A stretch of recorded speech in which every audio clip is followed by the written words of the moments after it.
Welcome to my channel, The Magic of Java. This is an extract from my second book, The Magic Sugar from Java. It's a novel. It reflects my experience of falling in love with Indonesia and falling in love with an Indonesian lady and slowly recognising that she has been taken from me either through black magic or simple criminality. Or is it simply my descent into madness? Whatever, it's still a novel. Any resemblance to real people is unintentional. But of course it's based on my experience. And yes, it's based on people I know. But amalgamations or caricatures of them. I do mention real celebrities and hope they will forgive me, along with any of my family and friends who believe that they have identified themselves. Who can we trust? Before we went back to the psychiatrist, I received a message from the Puja Ustad saying that he needed Maddie's PIN number by 9:10 the next morning. I remembered some talk of PIN numbers when money was being discussed, but had no idea what, so I asked Maddie. It would seem that Ustad believed that as Nira Ruqyah had access to large sums of money, he had asked her to put $450,000 into his account, which if he got Maddie's PIN number, he would transfer the $8,000 that I had turned down into her account. But you don't need a PIN number to put money. Oh my God. Once again, I've been so slow. It was now obvious that Pa Angabaya and Pa Ustad from Puja had been putting mind-altering substances in our food and hypnotising us. Maddie would have ingested the most, followed by Titi and I, which broadly corresponded to our levels of confusion. Of course, there was much more to it than this. Hamid's role was to put the $8,000 into Maddie's account, which as soon as she saw it had gone in, it would disappear, along with the rest of her money, and her PIN number changed. Unknown to me at the time, Branwell had fallen for a remarkably similar scam, although involving real-life Nigerians and not mythical queens. The Jimba scam was leading up to asking for my PIN number to receive an even larger amount of money from Nira Ruqyah. Wait, so Maddie isn't Nira Ruqyah after all? Is just a ruse to cheat us? Have I got this wrong all along? Well, maybe, but let's not dwell on it right now. Then there was the Dukan in Puja. He obviously felt that he could extract Maddie's PIN number without such an elaborate plan. Her visit resulted in her forgetting her PIN numbers for many months afterwards. No wonder Pa Angabaya was so perplexed that night in Jemba. He was contemplating which level of fraud to go with, the expensive simple method or the cheap and complicated. He was even more perplexed when I explained to him that all our problems pivoted around the untruth that all bullets are super rich. I had mentioned my lack of money before, but like all Indonesians, he assumed that I was lying. He had even tested my claim by asking me to buy a neighbouring antique shop and its stock for $8 million after the market had collapsed for such antique, but again trusted his prejudice and not my response. Somehow, I feel that night Pa Angabaya realised that he had wasted years of his life and probably a considerable amount of money trying to defraud somebody no richer than himself. In fact, given his assets in antiques, if realised, he is considerably wealthier than me. I understand that his money had come from his Betawi wife who had died mysteriously. So the plans were not so well thought out after all, and could Pa Ustad from Puja have double-crossed Pa Angabaya? This would explain the request for secrecy from both sides. To the Western mind, this may seem like an unnecessary impediment, but such behaviour is endemic in Indonesia. Over a year after writing this, I received a revelation that Pa Ustad from Persia had indeed taken Pa Anggabaya's plan to use it solely for his own benefit. The role of Hamid to take the role of Pa Anggabaya had planned for us, and being unaware of what had occurred, Pa Anggabaya kept trying to contact us. Of course, this second plan had all gone horribly wrong. They had failed to get Maddie's or my PIN number, nor Neorokidil's diamonds or gold, which was probably a pretext to get Maddie's jewellery and the second gold bra she had bought with her to Jemba, or put another way, the other half of my beloved car. It had all gone horribly wrong because Maddie had suffered an acute psychological trauma and quite possibly permanent damage. You may well be wondering why I didn't immediately reach for the phone and call the police. Well, whilst this evidence would certainly be of interest to an English police force, maybe even enough to go to trial, in Indonesia they look for much firmer evidence. No, a written confession from a foreigner is really what is required to convince a judge in Indonesia. Now, where could they find such a bully to make such a confession? Officially, the rate of crime in Indonesia, even Jakarta, is relatively low. But of course, official statistics are hardly comparable. Not only would a foreigner not dream of reporting such a crime, only very wealthy Indonesians would, and would stand any chance of it going to court and them winning. So the vast majority of crime goes unrecorded. For example, Indonesia is the second least country for women in Asia, just behind India. But casual racism and sexism are considered a part of Indonesia's rich culture and not crimes, a culture which has been protected and encouraged by the constitution since the rise of Suharto's new order. Although I'm not implying that Jakarta is particularly dangerous, especially when one considers its enormity. Indeed, the only people who are affected by casual racism and sexism are those unfortunate enough to have been born outside Indonesia into one of its many minorities, or female. However, with Indonesians being unable to rely on the police to intervene in disputes with neighbours, traders and employers, it is not difficult to see why black magic and extrajudicial killings continue to thrive. I suspect that it is even tolerated as a less harmful diversion for psychopaths than business or politics. The slow poisoning of neighbours, family and friends is fairly common in Indonesia, but rarely is it recognised, let alone reported. So too is hypnosis. After all, Maddie had already lost at least 3 pieces of gold jewellery through hypnotism. All of this is often purported to be even disguised as black magic, which is itself illegal, but never reported, and only acted against when the crimes are so public and heinous they cannot be ignored, such as Ahmad Surajadi, who killed 42 girls and women between 1986 and 1997, drinking the saliva of his dead victims.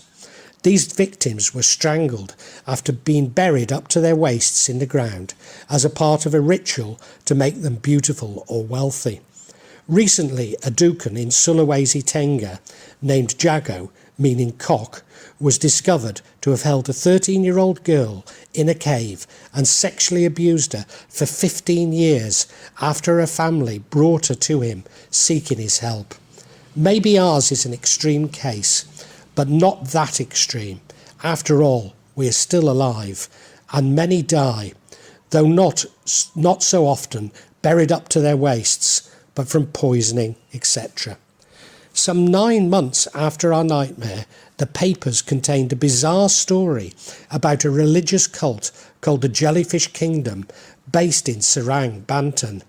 Their queen, Aisha Tusamala Bayaduri Intan, who believes she is a reincarnation of Sunghang Tungai, sometimes seen as the one god by Hindus in Java, claimed that by showing her palms, eyes and hair, she could access a bank account in Switzerland which contained all of the treasures of Indonesia. An almost identical story to that repeated in Jimba by Pa Ustad and Hamid to my wife as Nira or Keedle. In fact, Aisha is currently undergoing psychiatric examinations prior to being charged with blasphemy. I explained things to the psychiatrist, who urged us to change our PIN and telephone numbers, but I argued that as a bully with an Indonesian wife, we were the target for scams and frauds on a weekly basis. Yes, this one was extreme, but we simply couldn't keep changing our PIN and phone numbers. Although later Maddie did exactly this, as the need to register one's ID and family cards with the phone company sent her completely paranoid, and she kept buying new SIM cards in an attempt to stop the incessant SMSs reminding her to register. I was a little cruel in forcing through the point to the psychiatrist that yes, racism exists everywhere, but I knew of no other country in which it is thought normal to try to cheat foreigners out of their life savings and kill them simply because they are foreign. The poor psychiatrist apologised. But you see, I just wanted some recognition that there was something very abnormal, maybe even sick, about the way Indonesians treat foreigners, and indeed fellow Indonesians if there are no foreigners around. All at once, my tolerance towards Indonesia had gone. I was becoming the same as the regulars of Sama-Sama Bar in South Jakarta, despising Indonesia and its people. Despite the psychiatrist being convinced that we had been victims of a criminal conspiracy, she neither informed the police nor suggested that we should. This only reinforces my observation that such matters are not the concern of the police in Indonesia. I also explained about my problems at the local government office and asked where we could get supplies of Maddie's medication. The psychiatrist said that the dispensary at the hospital would get them for us and that she could prescribe a month's supply to coincide with our monthly checkup. I think this poor psychiatrist was frightened of me. Maybe that's it. I've allowed myself to be so downtrodden, so put down in Indonesia that I've become worthless. The only way to live here is to reassert my position. After all, I have taught at much better universities than exist in Indonesia. I have started and successfully developed high-tech companies which Indonesia claims to be desperate to attract. Why do I allow semi-literate peasant farmers, taxi and ojek drivers, parking attendants and shopkeepers to exploit me? Because it's not in my nature to pull rank or abuse my power. But here, my good nature is seen as weakness, and this has led to my wife losing her mind and me most of my money. We did indeed get the prescription cashed at the dispensary, but not before going to 3 separate offices to do so. At the final office there was a process map, photocopied and placed triumphantly on the door. But why cannot the process be contained in a single office? It would save so much money, reduce the need for checking the work of the previous office, reduce foot traffic in the hospital, reduce space requirements, thereby allowing more beds and paying customers. Nobody could even understand my question, let alone my radical proposal. No, I'm just a stupid bully with no status in Indonesia, and why can't I shut up and stop complaining? You see, all foreigners are guests of the Indonesian government. They're only permitted to stay if they're making a positive contribution towards the nation, and that means only using their knowledge if asked to do so, which in my case is never. I went to look for Pahaji's son in the car park, but he'd actually parked on the road rather than pay the fees. Nevertheless, the sight of a bully wandering around the car park caused great misgivings amongst the fellow car owners. You see, a gang from Salford has taken to buying $1,000 flights from Manchester to Jogja, then train tickets to Klaten, in order to steal cars from the hospital car park. They then rush back to Jogja, whilst the locals are still searching for the mysterious Australians, pocketing the $1,200 they get from a car fence in Klaten. I do hope that in revealing this lucrative trade, I will not encourage copycat crimes by gangs from Longsight, Cheetham Hill and Wythenshawe, turning the local crime wave into a national crisis. On the way back from Klaten, before climbing the cars, we stopped in Edessa, which specialises in large terracotta for the garden, where we bought a semamesum for the front garden and to Laura Blogna, the inseparable couple, to go on the back steps to our lower garden. Although I really now need to save money, these seem to lift Maddie's spirits immensely. Titi was now in Jakarta, but staying at the cost and refusing to stay at our home. I believed this was so that she could be with her pre-man boyfriend. This belief, along with many others emerging problems, made me anxious to get back to Jakarta. I went down to the village and had a rather enjoyable time in the pasar market and buying my ticket to Jakarta and returned to Gunung Kidul, explaining that my wife was ill and this would become a regular journey.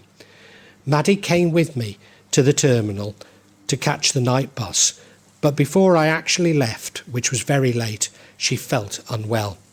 Not only did the bus leave 90 minutes late, but it was the weekend before the Western New Year, and the roads were crowded. It took forever to go through and past Jogja. I hadn't even reached Purworejo when I heard from Widy and Tiwi that Maddie was back in hospital and I needed to return immediately. I knew what had happened. Maddie had had an attack and she felt she would die, and once again Buddy had panicked, making everything worse and spending even more of my rapidly depleting money. I thought long and hard about what I should do and realised that the best policy was to get off the bus at Kebumen and catch the next one back to Gunung Kidul, which the driver agreed was a good idea. A good idea, yes, but involved a 6-hour wait at Kebumen. I was offered a bus to Jogja, where I could have then taken a night taxi, but I'd left most of my cash with Buddy, so simply could not do this. I slept on the bench, originally by a water pump, which one driver deliberately allowed to shower me, and then one further away. One is meant to be stoical at such times, especially in Indonesia, but having been nearly killed by my neighbours and friends, and my wife potentially permanently disabled, I was completely unable to see the funny side. This is despite, since having met Maddie, I have always had a broad smile across my face, and we have put up with so much mischief from our neighbours. Some 22 hours after leaving, I arrived back in my home, by which time Maddie seemed as I had left her. At the hospital, they said she had had some problems with her stomach, probably the long-term issue which she had with a stomach ulcer caused by a dubious slimming procedure. So I was right. Buddy had panicked, causing me to lose even more of my diminishing cash. Despite having bought the tickets and needed to sort things out in Jakarta, not least moving money around so that I didn't completely run out of cash, I was happy to be with Maddie, and we spent the new year together, as uneventful as Christmas had been, and still no sign of snow. It was so unlike the previous New Year, where we had had a happy time at the reggae bar on Sanur Beach in Bali. A Western education encourages us to see the boundaries between good and evil, life and death, sanity and madness as distinct. I have learnt this to be far from truth. If anything, they are poles on the same continua. I urge the reader not to jump to conclusions based on your own experience, however expansive it may be, but to indulge me a little. What I repeat here is, to the best of my recollection, a true account, however incredible it may seem. Although I have witnessed many Ruqyah and even had a number of myself, Maddies were beginning to get dramatic. Ustad from Klaten had removed all but one spirit, but this one was both determined and vocal. On Maddie's next Ruqyah, as soon as Ustad began the Ayat al-Kursi, the spirit growled at us. Then it started to contort Maddie's face and poke her tongue at us. Underneath Maddie's mukerna, the spirit appeared to be moving around Maddie's body. Eventually, Maddie turned around, growled, and lunged at Ustad, who grabbed her hand. The spirit then began to make a number of movements, such as strangulation, indicating that its presence was designed to kill Maddie. Given the lack of drama of previous Ruqyah, this was all spectacular, very Hollywood, although without the special effects. I had concluded that ghosts and black magic were all so mundane, and nothing like in Hollywood, so this was another sacred cow that had been slaughtered. However, the spirit would not tell us its name, nor who had sent it, but did later confess to having been sent by Pa Angabaya. Finally, it said that it would leave Maddie if fed on Ayam Cemani, an all-black Javanese chicken, so black that even its flesh and bones are a dark grey. This may sound easy, but Ayam Cemani are rare and expensive. Where would we get one? Following this Ruqyah, each time anyone began Ayat al-Kursi, the spirit would growl at them. Then Titi appeared with her niece, the niece's son, and Lima in Cecilio's car. Titi was pleased to see her mother so well, although Lima cried to see her best friend was no longer with us, and that Maddie was a shell of her former self. I explained somewhat unconvincingly that it was the tablets Maddie was taking. That evening Maddie was troubled again, and I performed an almost identical Ruqyah to the last one Pa Ustad had. Everyone was amazed at how aggressive the spirit was, and how I was able to speak with it, myself included if I'm totally honest. Mas Pura was unable to locate the Ayam Cemani, so Titi, who was proclaimed largely clear by Pa Ustad from Klaten, and Maddie had another Ruqyah, if anything, even more dramatic and aggressive than the last one. Titi and the others then left, without me, despite me being desperate to get back to Jakarta, but I needed to wait until the spirit had left Maddie.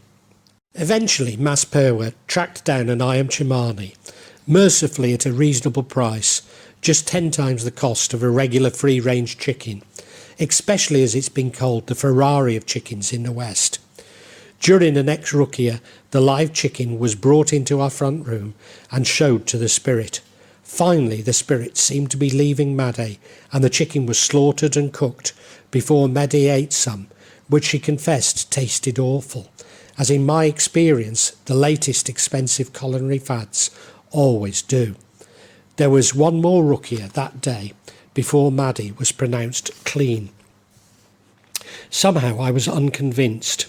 Dramatic as this spirit had been, its departure had been a damp squib. I was anticipating much more. Slowly I could see that the spirit was still within Maddie, maybe not as strong, but still persistent. This had taken place on a Thursday night, so it's entirely possible that the spirit had left just as it was being resent, and therefore a little remaining in Maddie. Pa Ustad returned the next day, and this Ruqyah was so undramatic. It hardly began when Maddie proclaimed that all had left her, and that she was well. Now it was safe for me to leave Maddie, and I had not even visited her mother. You see, in Jimba, Putri had said that Maddie's mother was now in Mecca, and sure enough, I could not feel her presence in our home any longer. In fact, Maddie was surprised by her own revelation, as even she thought me mad in claiming that I could see and speak with her mother. Surely this was a sign that our battles were nearly over. So off I went to the village to exchange my unspent ticket for a new one. Buddy and Mass Predictor had always been in the office to check that I could exchange my ticket, and were told that they would be no problem. But when I got there, there was. I explained that my relatives had been told there was no issue, and therefore asked to call them. But given that they speak no English, and I didn't have their numbers, so I called Maddie, who didn't answer. I think the issue that my ticket was from Jakarta, and I wanted one to Jakarta. But as I explained, I needed both a ticket to Jakarta, which I would pay for, and a return ticket, which they could exchange. But nobody was listening to me. All they could see was a bully, and they panicked, because none of them spoke English. But nobody was listening, despite me speaking to them in Bahasa. Worse still, instead of one person speaking slowly to me, 5 different people were talking to me concurrently in Bahasa and Javanese. This altercation went on for an hour, and I was losing it. My wife was still ill. I needed to get to Jakarta to sort out money, and all people could do was keep giving me problems.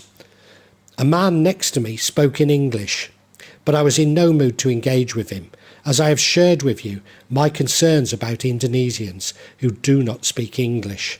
But in addition, I did not want to provide him with the opportunity to show off in front of fellow Indonesians, as he inevitably would have. If I came across an Indonesian with really good English, I wouldn't hesitate in paying them compliments about their English and allow them to gloat. But the norm is for very poor English, often worse than my Bahasa. The exception to this are the children of the rich, who are educated at English-speaking kindergarten and schools. Occasionally I come across them with their parents in the Hero supermarket near Sheikh Frank. But they have such exaggerated American accents, I make a point of not even looking up from my shopping, despite their parents being desperate for them to attract my attention. I expect the exaggerated accents are a product of hours spent in front of the Disney Channel. I wonder if their parents would be so proud if they knew that the apples of their eyes sounded like Jiminy Cricket. Eventually, Maddie picked up the phone and Mass Predictor spoke to the office, and all was sorted. Far from being relieved, I was incensed. The staff at the office clearly didn't trust me because I was a bully, and after all bullies are liar. This view was reinforced by me using my Muslim name and not my English name, well, Jewish to be precise, on the ticket. How could I possibly have a Muslim name, as all Indonesians know that as well as being liars, all bullies are Christian, despite it being the law in Indonesia that I had to convert to marry Maddie. So I had wasted over an hour and lost what I believed to be friends at the office because they distrusted a foreigner so much. Well, that concludes this chapter from the Magic Sugar of Java. I do hope you liked it. I'm going to attempt to add another chapter every week. In order for you to be notified about it, please subscribe and hit the bell. In fact, I need subscribers and listeners to reach monetization.